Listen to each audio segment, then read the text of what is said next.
All right, we are actually on time today. Welcome to the live stream. Give me a second. I'm a little behind getting set up. I didn't get a lot of emails, but I did get a lot of comments in the channel. I'm going to go over the questions and the comments that I got.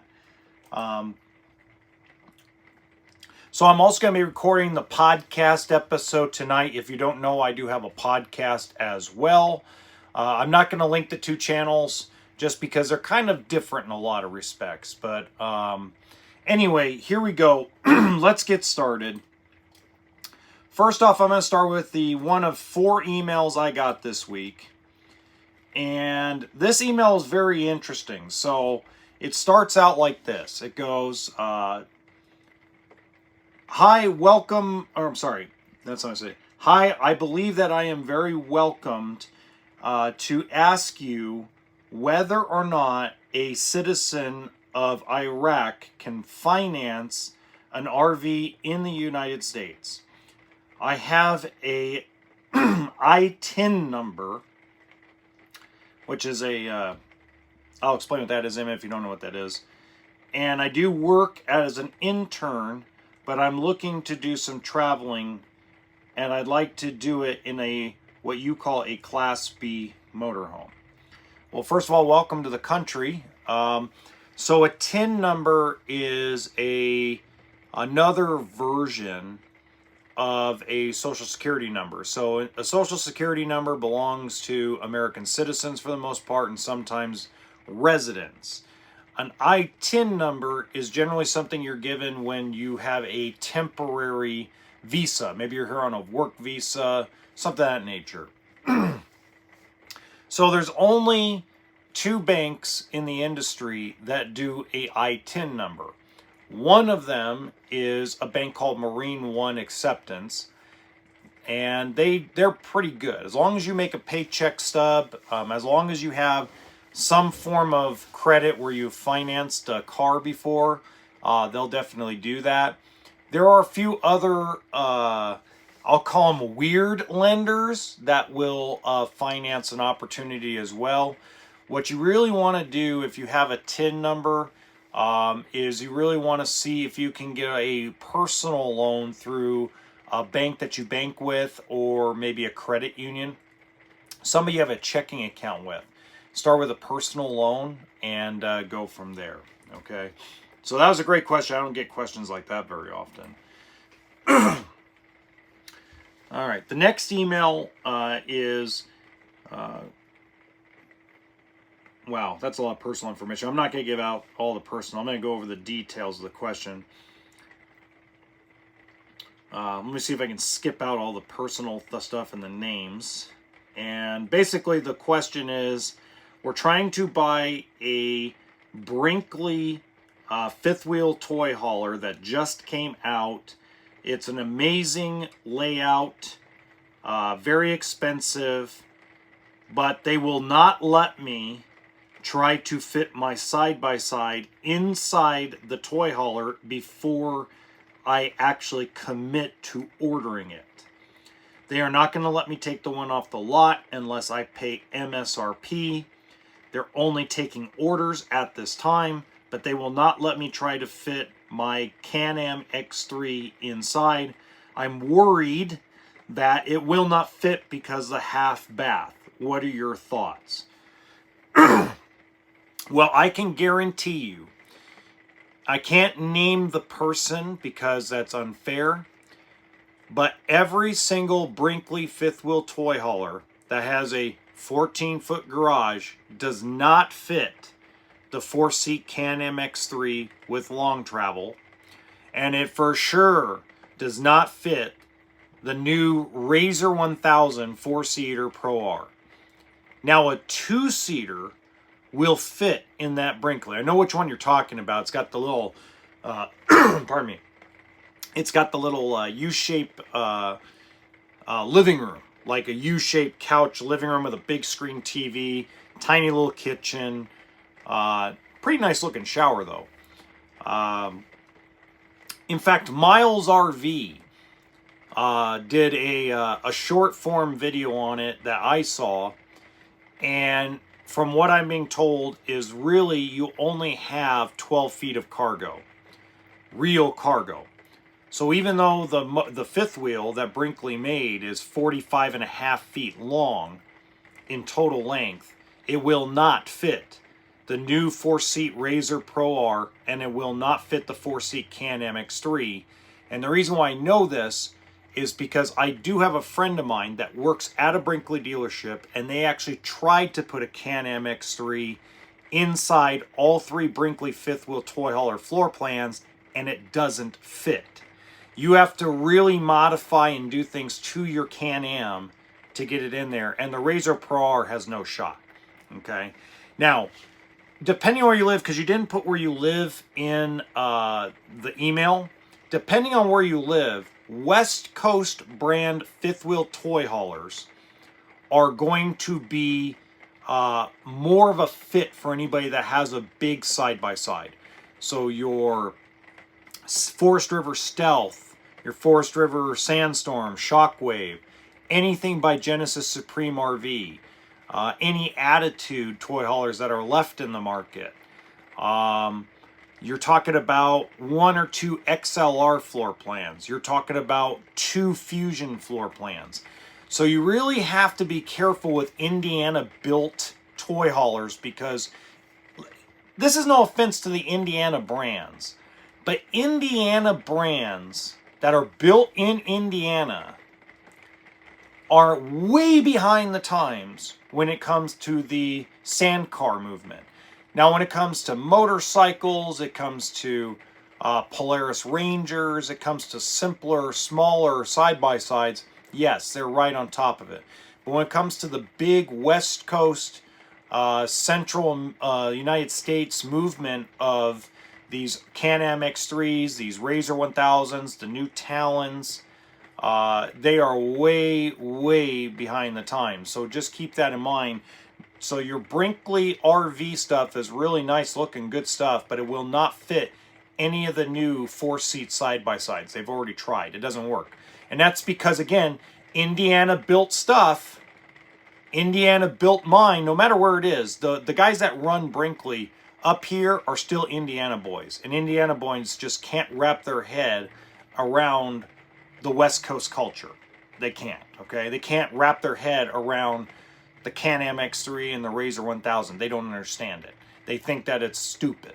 And trust me, I know, because I've talked to those guys. I think it's idiotic, okay? All right, moving on. Next question.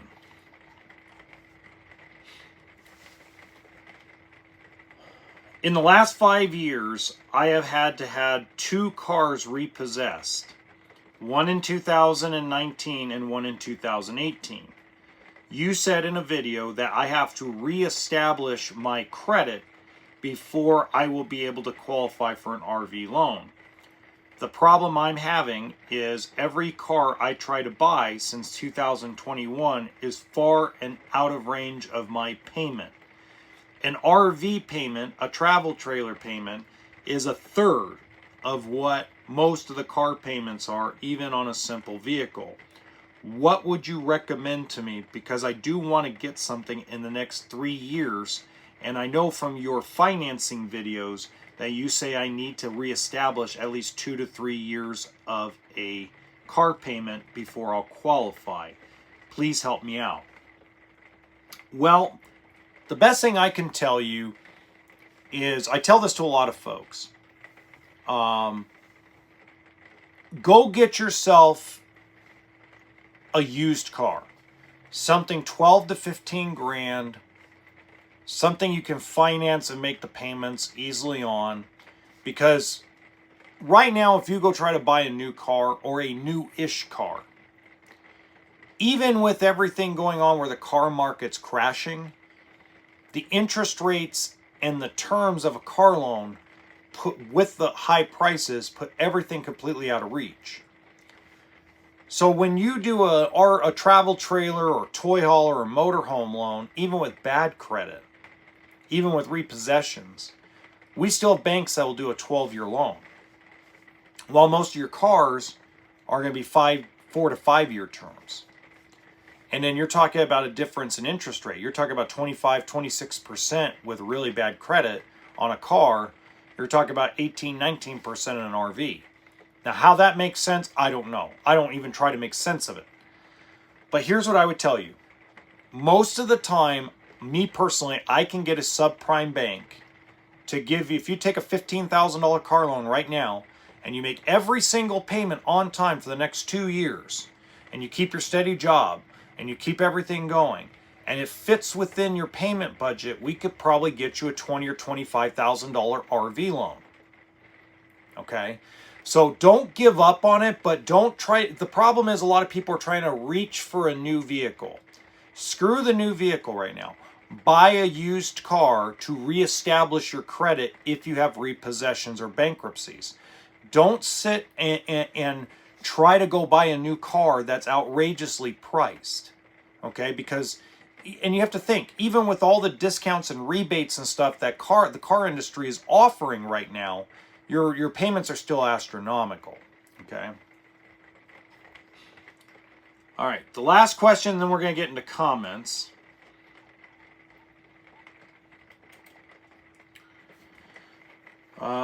I heard your podcast the other day where you were pissed off at Grand Design. You didn't give a lot of specifics. You gave some vague things that we should look for. I own a 2018 Momentum, and I'm noticing I'm starting to have plumbing and toilet tank problems. You mentioned this is partially what happens, but could you be more specific and detailed at what I'm looking at and why this is happening? Okay, so Grand Design was bought by Winnebago. Winnebago is a notoriously bad travel trailer builder. They're an amazing motorhome. Winnebago is an amazing, amazing motorhome. They are a terrible travel trailer builder. Okay? And now you gave a company like Grand Design to Winnebago. Now all the corners are getting cut even worse than they already were. Okay? So to be specific, what has happened is, or what we are finding is happening, and we have to make these adjustments when we take out the black tank, is they instead of, here's an example. So when your toilet tank, it usually comes down, straight down, and then sometimes comes at a little bit of an angle. Okay, so so basically when you flush the toilet, it'll go straight down into a black pipe, and then most of the time, most manufacturers have some kind of angled pipe that goes into the black tank. What Grand Design fifth wheels, now I don't know if they changed it this year, but I know for the most part the 2018, 19s, and 20s, and the 21s that we've had to replace black tanks, it's a straight down pipe into the black tank. There's no angle, so they cut out like probably 2 feet of pipe that like Forest River, Jayco, Newmar, Tiffin, all basically put in their black tank. So that way, your toilet paper and all your other crud in the black tank doesn't just sit in one spot and just keep stacking up. The black tank flush only does so much. And if you're not diligent to remember to put that cleaner stuff into your black tank, that stuff that eats away at the toilet paper and all the other junk, if you get my drift, then what happens is it starts caking, where it starts blocking the exit point of the black tank. And this is something really that, again, Grand Design originally was doing all this because they were cutting costs so they could put more beautiful cabinets in. What the problem is it was pitched really poorly by salespeople and by the factory salespeople, not the owners of Grand Design, but the factory salespeople. They were so bad at giving you information that you thought you were buying the best thing ever built. Now what we're doing is we're now on tank number 22. So in the last 7 months, I replaced 22 black tanks on Grand Design fifth wheels. And this is only a problem in their fifth wheels. Their travel trailers, like the Imagine and Transcend, don't have this problem. They're actually a really well-built, really well-designed travel trailer. But your Solitude, your Momentum, and Reflection have these plumbing and electrical problems because they cut a bunch of corners, and it's not explained to you that they cut a bunch of corners. They cut more corners than normal manufacturers do, than the manufacturers like Forest River and Keystone and Jayco. I'm not saying everybody doesn't cut corners. Everybody has their cutting of corners. But I'm talking about just, they didn't, it's like a pig, okay? And this is what I've been trying to tell people about Grand Design. It's a pig. Every one of them is a big pig. What happened was Grand Design decided to cut feeding it really good food and healthy food, decided to just put slop in there. But then after it slopped the pig, then it just put a bunch of lipstick and makeup on it to make it look like it was pretty. Okay? And my problem, and I know I went into it really deep in the podcast, but my other issue with it is that when they did this, the rest of the industry started following suit and started doing stupid shit that so they could put prettier cabinets and prettier furniture in them. I miss the days of the ugly duckling RVs. Bounder, Heartland Bighorn, Jayco Eagle. The old Jayco Eagles from like 2009, 10, 11, 12, 13 were ugly as hell, but they were built like tanks. The Bighorn and Landmark by Heartland were built like freaking superstructures. They were butt ugly, but they were built really well. And now because of Grand Design and all these issues that have come up, now it's turned the industry into ain't it pretty, don't you want to buy it, instead of let me tell you what we do right. Okay? So that's the reason why I have an issue with Grand Design, and hopefully that answers your question about the black tank and the plumbing and all that. Okay? All right, now we're going to go into my favorite thing I'm starting to do is read all the comments. I get some rude, nasty comments. It's actually a little fun. Hold on, I'm going to go to it right now. It is so much fun to read some of these because if you're watching and you left one of these rude comments, or you watch it later and you left one of these rude comments, woo-wee! Ay, ay, ay. Good luck. Okay, so this is an interesting comment. Now, this isn't a bad one. This is actually a good comment. This is a very, and I didn't understand it until I replied to it, what the person was referring to with me. So this was on the video where I was saying that, revealing truths. RV factories will not be happy with me, okay? And it starts out, a name Rosa. Actually, she's been a subscriber of mine for a long time. I know that she's been here at least a year, and she's seen the evolution of the channel. And this is her first comment she's ever made. But I may be wrong, but I think I got an email from her probably about 6 months ago. But somebody replied to it. Okay, so the reply was, this is beyond COVID RV. You should also research the manufacturer. Many brands have been bought out by a few big companies. It's those big companies are cutting corners on all brands they own. Amazing Liz YouTube channel. She has interviewed many horrible RV ownership experiences, and also check if frame chassis is made by Lippard. Many are experiencing Lippard frame flex or failure, which is a disaster. Okay, let me comment on that. I already answered the comment on that, writing it out, but let me go one step further, okay? First of all, everybody assumes that I talk shit about Liz Amazing, or Amazing Liz, or whatever you want to call her. I don't talk crap. What I really am trying to convey to people is she is a lot like Sean Hannity and Anderson Cooper and a bunch of people in the news media. There's two sides of the RV YouTube world. There's Miles and Josh the RV Nerd, along with Matt's RV and Towable reviews, which everything's sunshine and freaking rainbows, okay?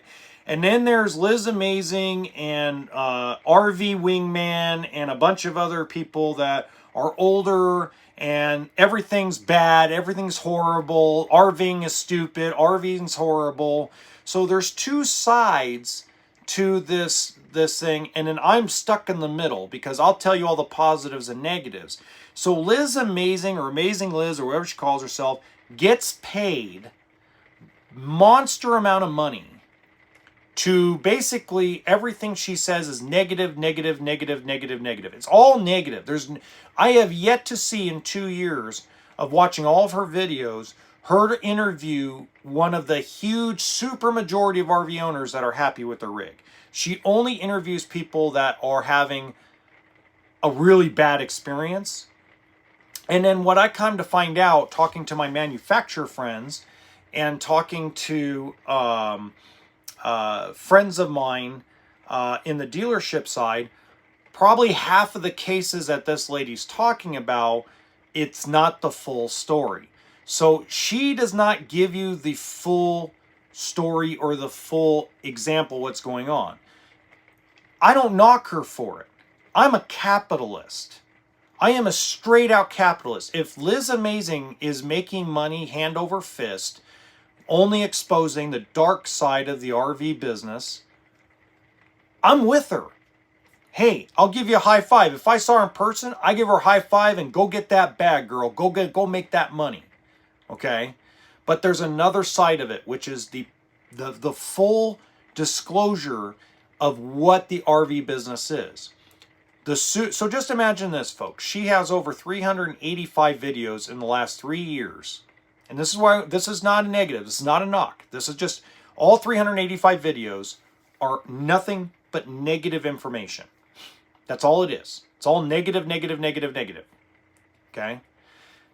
In the last 3 years, there was over 1.6 million RVs built.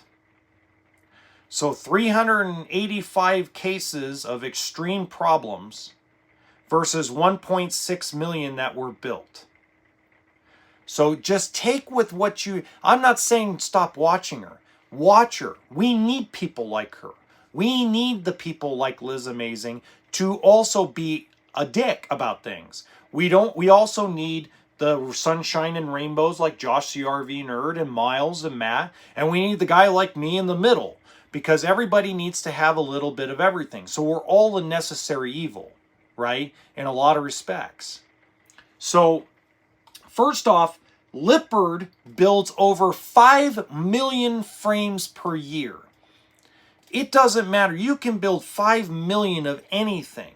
There's 20 million cars built a year. And how many of them have recalls? How many of them have problems? A lot. When you are mass manufacturing something, there are going to be bad batches of stuff. I've had lemon law cars. How many of you, if you guys have and you're seeing this after the live stream, let me know in the comments section. How many of you have had a lemon law on a car? Right?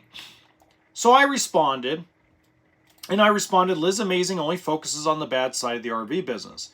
Nothing wrong with that. I do agree that quality has gone down. However, major problems that Liz exposes is a small percentage of those that are actually sold. I have nothing against Liz. She does not interview the vast majority of people that are happy with their rigs. I have done tons of research over the last 15 years, and I've sold over 4,000 RVs in the last 10 years. So I know both the dark side and the light side of the business. Right? So just to give you guys an idea, I don't bag on anybody, okay? They responded, I get it. My husband and I have been very blessed, especially when I see what inflation's done to people's lives. For us, it's now more important to get rid of debt and take care of things that's 100% bought for before this crazy inflation world took off. Now, I agree and disagree with you, okay? I agree and disagree with everybody paying off debt before inflation. Let me tell you, I talked to a really good friend of mine who paid off his house. Okay, he wrote a check for $250,000. Instead of keeping in the bank, he paid off his house so he didn't have a mortgage. because he kind of saw where we are going today, which is, you know, in the RV world, in the world I work in, it's really slowed down. Jobs are being cut. It's basically going back to 2017 and 18. That's really what it's going back to, where dealerships have a small staff. It isn't a big staff. There isn't big, huge monster money being floated out there like there was during COVID. But he actually regrets paying off his house because he can't, now he needs cash. Okay, so paying off his house, now things have gone wrong. Roof, you know, the houses, just like RVs, just like boats, just like cars, need maintenance, right? And he's been out of work for about the last 5 or 6 months. He's had a tough time finding a job outside of, you know, flipping burgers. He actually, that's all he really does is part-time flip burgers in and out right now at 52 years old. Nothing wrong with that. You do what you got to do to survive. But he wishes he had that 250 grand back and kept the mortgage, because at the time, the mortgage was only 3%. So I agree and disagree with the comment. I like the idea of being debt-free in my mind, because when I was told old school, I was taught by my grandfather, I was taught by my uncles, do not have debt, debt is bad. And now I'm poor in the poorhouse because I think debt's bad. Well, now my life turned around when I figured out how to use debt, because I found out cash is trash. Cash is absolute garbage. It's worth nothing. Assets are worth things. In the end, if everything implodes, cash is going to mean nothing. The only thing that's going to matter is what you got in your pocket, as far as, you know, and your skills. Okay? That's if the world ended in that respect. Okay? Let's go.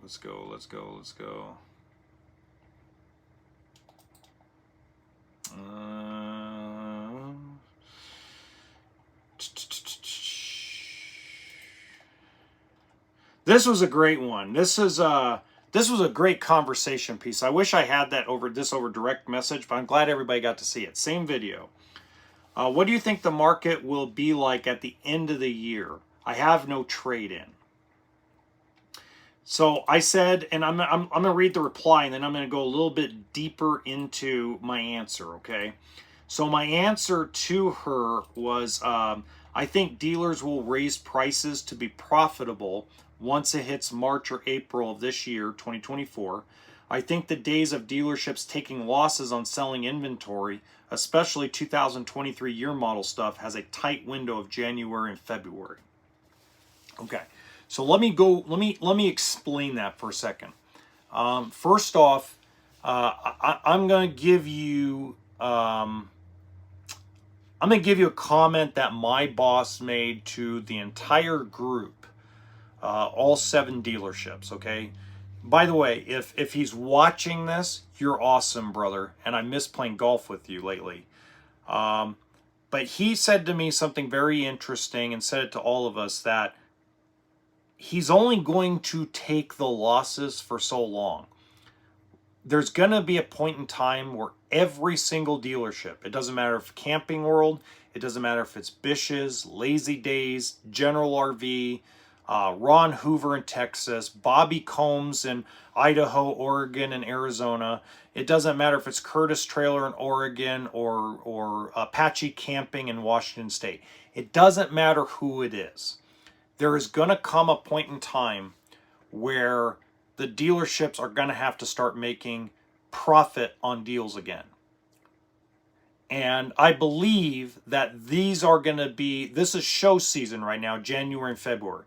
So January, February is going to set the bar for how long they're going to take the losses. Okay. So I'll give you an example. The Tampa Bay show right now, as we speak, the Tampa Bay, Florida show is garbage. 3 days, and the sales, the actual deals going down are significantly down compared to the last year when it was garbage too.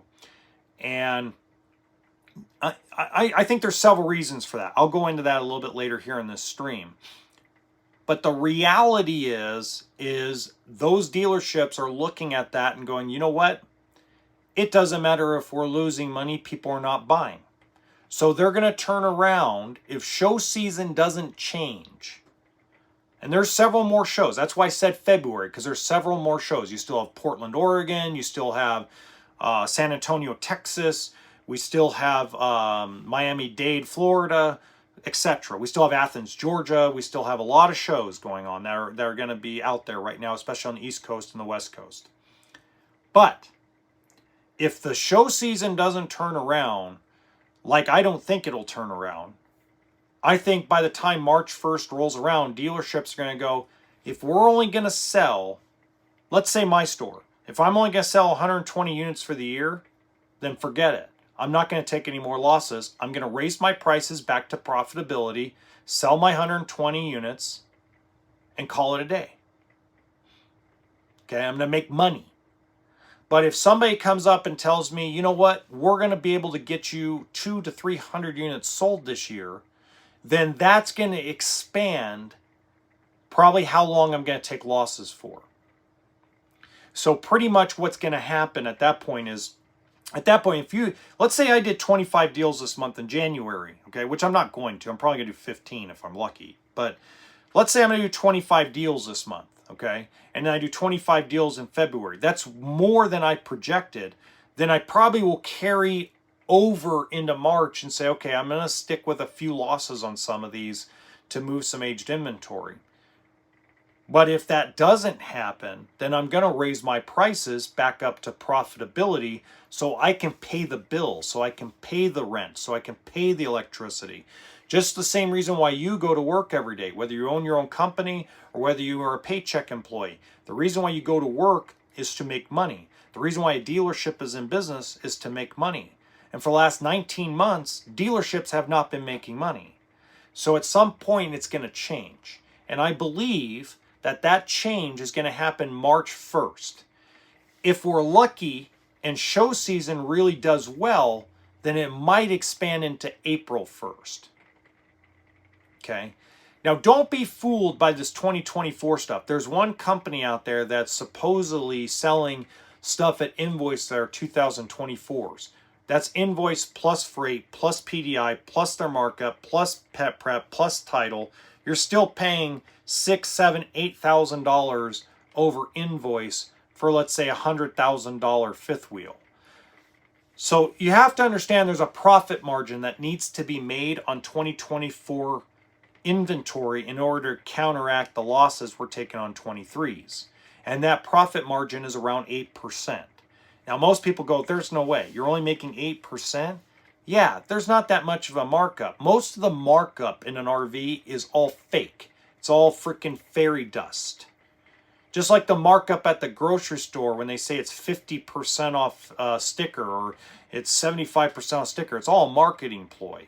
Realistically, a dealership has to make 8% front and back. That means that between the price of the vehicle, if you have a trade, and the financing part of it, they have to make 8%. That's why I keep telling people over and over again, if you pay cash, you lose out on your ability to negotiate a price because you lost the two other areas for them to make the 8%. Now they only have one spot. Which reminds me, I had another comment.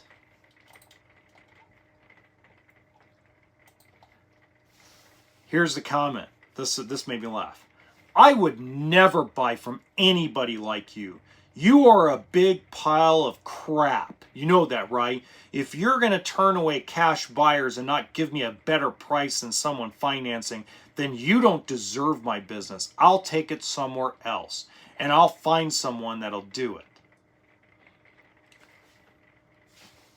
Okay. All I respond was, okay. Cool. Good for you. I'm going to tell you, I was telling my finance guy this. My finance guy and I had a good conversation today. We were busier than a hornet's nest, okay? And I said, I'm not everybody's cup of tea. I really am not. Okay? I'm a direct personality. I have, if you haven't noticed throughout my videos, I'm narcissistic. So I'm narcissistic and I have a direct personality. Those are combinations that only work with about 85% of the population of the RV buyer. 15% of people want to be wowed and magicked and have their you-know-what licked or their you-know-what, if you get my drift, okay? So I'm not that guy. I'm not going to beg you. I'm not going to try sprinkle a bunch of pixie dust on a deal. I'm going to be direct, tell you what we can do, how we can do it, and how we're going to get there. That's how I've always operated. Okay? And that's why I'm very transparent on the channel. And I apologize. If my transparency offends anyone, I really apologize. I mean that sincerely. I know I'm not everybody's cup of tea, and I get it. I 200% understand why nobody buy it, why there's going to be a certain portion of the population of our industry and out of our lifestyle that ain't going to tolerate my direct personality. But then again, do I really want them buying from me when they call me names on YouTube? Probably not. Okay. Next.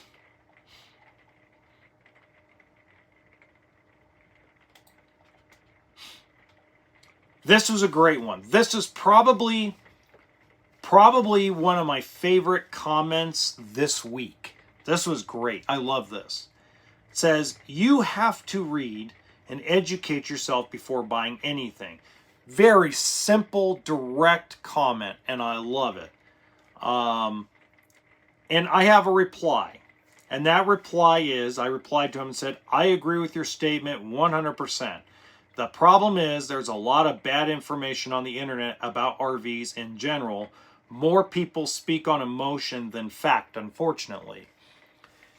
And who I'm referring to is, I'm referring to people like Liz Amazing and like Wingman Wisdom and a few others, okay? I'm not bashing them. Once again, please do not take what I'm saying as bashing them. It's not nearly what I'm doing, okay? What I'm trying to do is make people understand that there's... I'll give you a great example because I understand the emotion of it, okay? The emotion of it is you worked so damn hard. You go down. I'll give it here. Let's take you through a step-by-step example, okay? I had a guy who actually bought a travel trailer here at the dealership in Nevada, picks it up, takes his first trip out to Death Valley. By the way, everything was working here. We do 2-3 hour walkthroughs with people. I have great technicians that do a great job, okay? And everything was working, and he was good.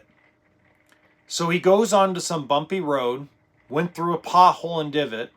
This is him telling me this. And he goes to turn on the furnace, and it's 17 degrees at night, and the furnace won't blow cold. And it's 1 o'clock in the morning. You don't think you're going to be a little emotional, a little angry about that? I mean, I always say sense of humor and toolkit, right? But when you're freezing your patootie off, you're freezing your butt off, while you're trying to enjoy a vacation, not fun. Thank goodness he was able to bring it back. We were open. He got here at 6 in the morning the next morning. We fixed the problem. When he went over where that pothole was, it jarred loose the little control board that controls the furnace. We put it back into place, re-secured it a whole lot better for him. Went out. He enjoyed the rest of his week. But can you imagine what that initial reaction was? Trust me, I got the phone call on my cell phone at 1 o'clock in the morning. If you don't think I don't answer my phone at 1 o'clock in the morning, ask my wife, okay? She'll tell you for years, the phone will ring at 1:30 in the morning. It's a pissed off customer because something went wrong on the first trip. I get it. But see, there are people on YouTube, and I'm not going to name specific names on it, but there are particular people on YouTube that take advantage of people in the moment when they're having a problem, and it turns into bad information. And then on the other side of things, there are YouTubers that have gone corporate. So corporate that now everything is the most amazing thing they've ever done, and they've never done this before, even though they've been doing it for the last 10 years. Again, won't name names. So the reality and the hard part about your comment of you have to read and educate yourself before buying anything is there's just too much bad information on both sides of it. the dark side and the light side of the RV force. Okay, I like Star Wars, so I'm going to use that. I also like Zelda. So there's Ganon, and then there's Link to the RV world, right? And the problem is both sides think they're right, and both sides think the other one is wrong. And then I get stuck in the middle of things because I'm on both sides. I mean, I know the dark side of it. I know the light side of it. So what I would say, instead of saying you have to read, I would say you need to dive deep into someone you trust. It could be on YouTube. It could be a salesperson. It could be a friend of yours. It could be a neighbor. I would gather, before you buy an RV, I would gather as much information as possible from multiple sources, because there's a lot of emotion that goes into the RV purchase, and then when there is a problem that goes wrong, because it's not if something's going to go wrong with an RV, it's when something's going to go wrong in an RV, and it's how you deal with it. That's why I always prep people when they come in and they visit me. I always prep people and say, look, your first trip's going to suck, because you're going to find things that are going to go wrong. You're going to find, something that needs to be adjusted. You're going to find things, because it's finally being taken out and actually going on an adventure, not straight on a freeway. And they look at me kind of weird, everybody. It doesn't matter if you're buying a Brinkley, it doesn't matter if you're buying a Grand Design, it doesn't matter if you're buying a $500,000 motorhome or a $10,000 trailer, something will go wrong. It's how you deal with it that's either going to make your trip great or ruin your trip. So I always tell people that, because if you're not prepared for that, it can be interesting. Okay.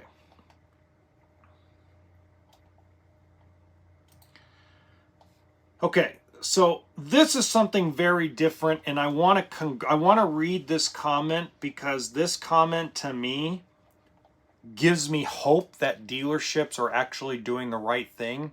So I released a video, I think it was earlier this week. I think my mind is like totally space cadetish about time frame. Where I talked about the brutal truth about fifth wheels and half-ton trucks. And, this comment made me feel like, wow, I'm not the only one that feels this way. It says, 100% agree with you on this.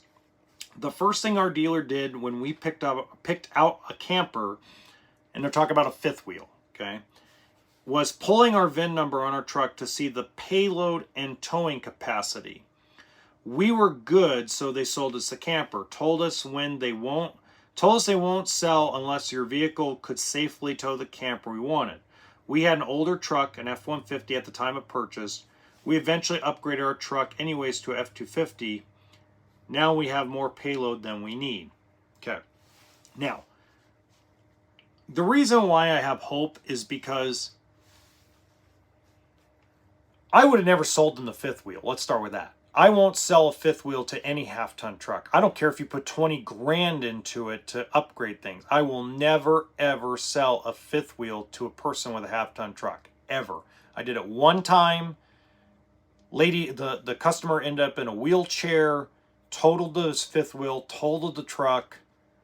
She was in the wheelchair for 6 months. Lesson learned. I was young. I didn't know any better. But now that I think back to it, it should have been common sense. But the reason why I have hope is because they didn't just look up the tow capacity, they looked at the payload. When you're towing a travel trailer, payload doesn't matter. It's a completely separate equation. If you talk to an actual person that engineers these trucks, tow capacity is a completely different measurement than payload. Okay, so a travel trailer has pressure in a different area of the truck or the tow vehicle, so your payload doesn't matter. But when you start sliding agriculture trucks or gooseneck stuff, including a fifth wheel, into the bed of a truck, now you're putting pressure. It's like, here's an example. It's like loading the bed of your truck with a bunch of bricks. Or maybe a bunch of furniture. That's what you're really doing. Now not only are you having to deal with tow capacity, but now you have to deal with what your truck can actually carry in the bed of the truck, how much pressure it's actually rated for.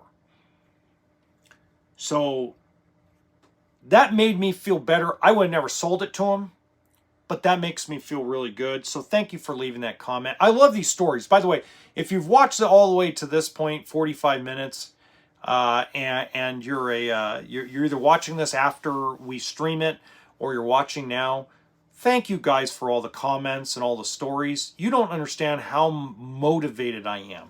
And I want to take a moment to thank all of you. I want to thank everybody that has supported this channel. I want to thank everybody that has helped me grow this channel as big as it's gotten, and it's getting bigger, and our community is getting bigger, and there are guys that have gone corporate, unfortunately. 4 guys I can think of off the top of my head that were mentors of mine for you doing this YouTube and inspiration behind me doing this YouTube channel. They've gone corporate, unfortunately. And I want to make everybody a promise. I will never go corporate. If Camping World tomorrow or Lazy Days tomorrow offered me the deal of a lifetime to go work for them and have my YouTube channel for them, I would tell them I would do it as long as I can keep being me. I'm not going to tell everybody sunshine and frickin' rainbows. I'm going to be me. I'm going to be the guy right in the middle. The guy in the middle of the bad and the good. Because I think everybody needs to know both. I think this horse manure of big corporations forcing some of these YouTubers to say crap they really don't mean is just terrible. So thank you all for the growth. The last 3 months we have taken off through the stratosphere. I've had more people watch the videos and streams during the stream and after the stream than I did the first 2 years I've been doing this. Thank you so much for your support. Thank you for the comments, the emails, the questions, the direct messages on Instagram and Facebook and TikTok. Thank you. You guys, I can't thank you enough for all the support. And you guys have motivated me, and I'm going to make this promise to you. You have motivated me to even go deeper into transparency, deeper into things to give you the proper education. So when you go buy your RV for the first time, or you're buying it for the second, third, fourth, 10th time, you feel like you are informed and empowered to make a good decision for you and your family. All right, let's go to the next one.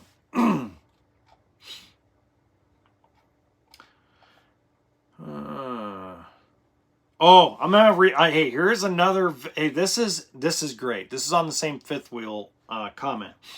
This is the same person that I read a comment about earlier a little bit ago. She has some great stuff to say. I love this. It says, you are right. It's definitely a marketing ploy, talking about half-ton towable fifth wheel. I would never pull a fifth wheel with any half-ton ever. We went from a F250 to a dually 3500 long bed to pull our GVWR 14,000 pound toy hauler. I assume that's a fifth wheel toy hauler because tow behinds don't have that big of a gross vehicle. Why? It's all about the braking and surprise emergency situations. I mean, she wrote this huge paragraph and I love it. It's great. I love it. Great video. I personally would never tow a bumper pull 8,000 pound trailer behind a half-ton truck, let alone a fifth wheel weighing in at 10K. Common sense ain't so common, I guess. Hey, you know, I hate to say this, but there's a lot of ego out there. When it comes to half-ton towable fifth wheels, when it comes to a lot of things like that, some people just love to hear the marketing situation. You know, Josh the RV nerd and Miles will both agree with me that there is no such thing as a half-ton towable fifth wheel. I guarantee you, if you showed Josh my video on that, Josh would go, that's 100% correct. And I'm pretty sure he's covered that before as well. Miles just recently covered it. He stole my thunder, damn it, because I had that video done and almost completely edited, and then Miles releases his version, and I'm like, dude, really? I mean, come on. taking away my thunder, man. What the hell? Okay. Where is... Okay. There was one more I want to read before I go.